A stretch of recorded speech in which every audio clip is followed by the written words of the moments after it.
Илияна разкрива как една случайна среща с японски треньор в Токио промени завинаги грижата й за кожата.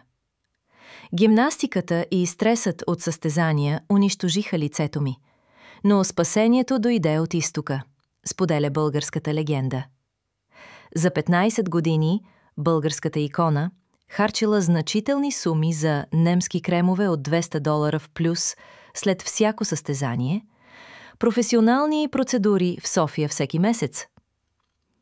През 1985 година в Токио японски треньор й показал маската Нагаи Иноши – древна самурайска формула за дълголетие на кожата. Помислих си, японците винаги са изглеждали млади. Ако работи за тях, кожата се стегна драстично за 3 седмици. Фините бръчки изчезнаха за 1 месец.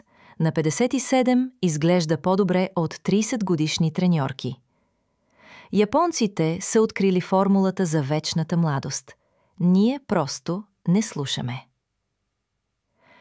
Практичен съвет. Смесете 1 супена лъжица бяла глина плюс 1 чайна лъжица прах от зелен чай плюс 1 чайна лъжица орисна прах плюс розова вода до паста. Нанесете, оставете 20 минути и сплъкнете с хладка вода. Веднъж седмично.